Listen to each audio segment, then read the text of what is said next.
I'm, I'm Julius, and after college, I set out to create a nonprofit called Food for Good. And through creating Food for Good, many people told me, "What are you doing? There's no money in nonprofits. Why would you start a nonprofit after college?" And someone else once told me that you have to be the first snowflake that causes an avalanche. So I feel strongly about hunger. And I realized, hunger is an issue. Would you know if the person sitting next to you was dealing with hunger? You would never know. It's not an issue that we talk about much. And many people in Rhode Island truly face the issue. So I wanted to develop a system that really helped the issue.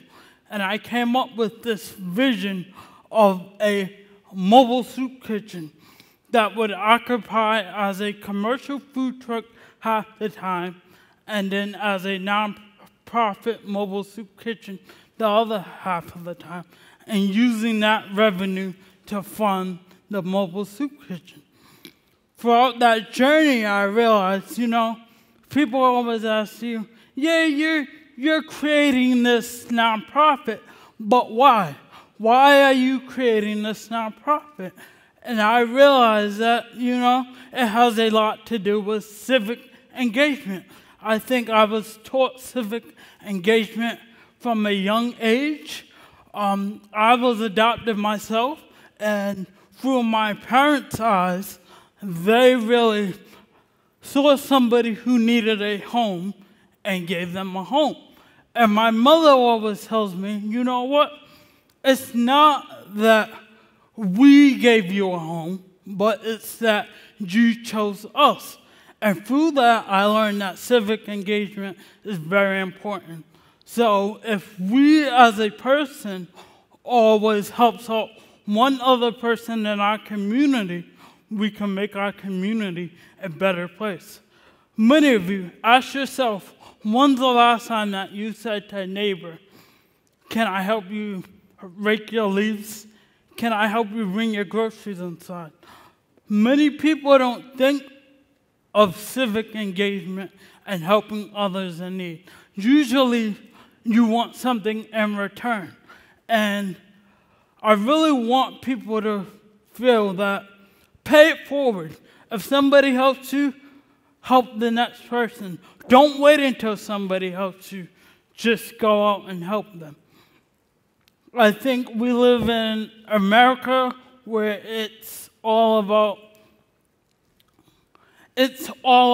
going, and never stopping to think what the next person is doing or what the next person is going through or how you may help the next person.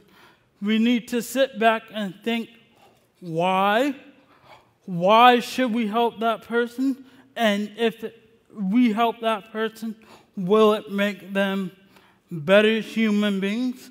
I think along my journey, I have helped many people, and many people taught me that with a little bit of help, you can help a person become a better person. It's much like becoming a leader.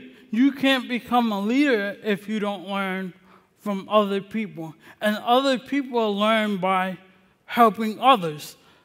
It's a cycle that we need to go through in life, that if we help the next person, it can help them be the leader of tomorrow.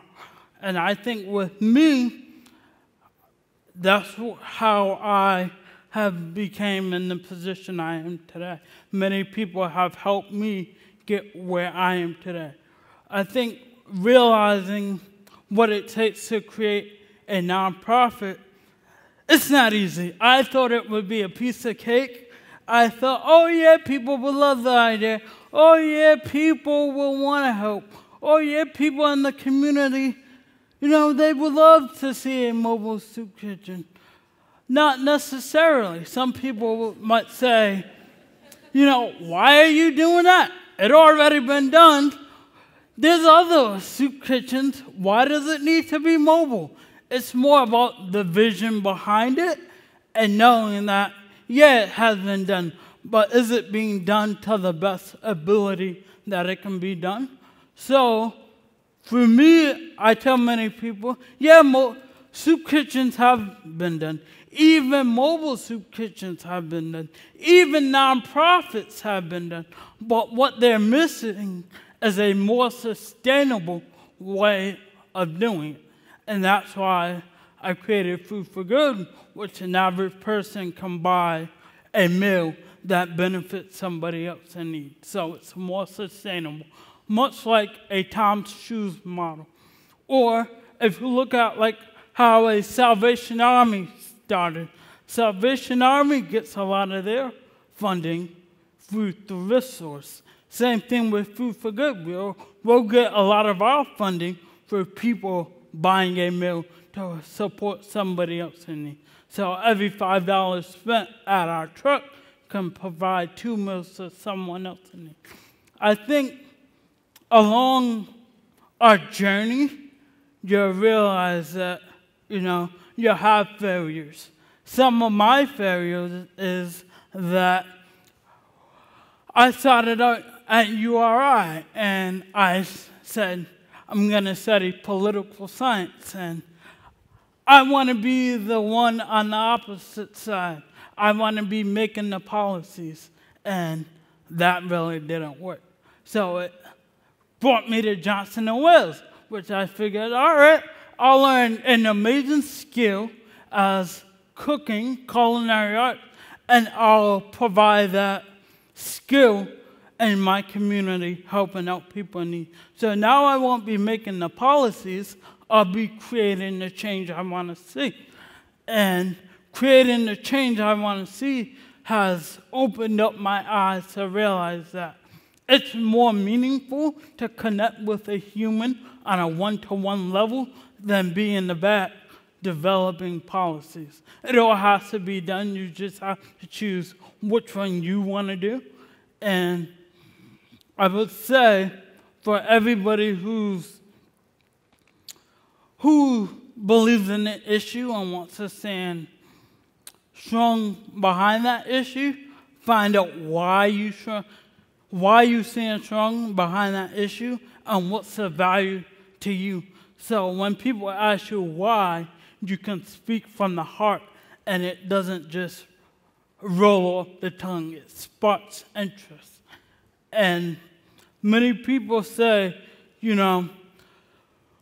be the change that you want to see tomorrow. And as you're a young kid, you work hard going to school, getting good grades, and you really don't see what it's like to create that change unless you shadow or go on an internship. So when I was at Johnson & Wales, I had an amazing experience to do a program called AmeriCorps. And in AmeriCorps, I volunteered at Crossroads of Rhode Island.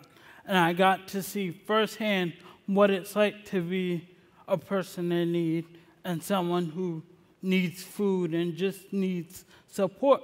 And I remember at Crossroads, there was a family of two kids and an adult. And one of the kids once said to me, Mom, I went to go hand them the mail. And the mom said, don't take the mail. And it was then they said, Mom prefers us to eat tomorrow at school and don't take the mail. We learn to be prideful and don't take handouts, but sometimes a little bit of help can get you to the next step. And that's why I created my nonprofit. I realized that a little bit of help can get an individual to the next step. It just is a stepping stone to get to tomorrow. Thank you.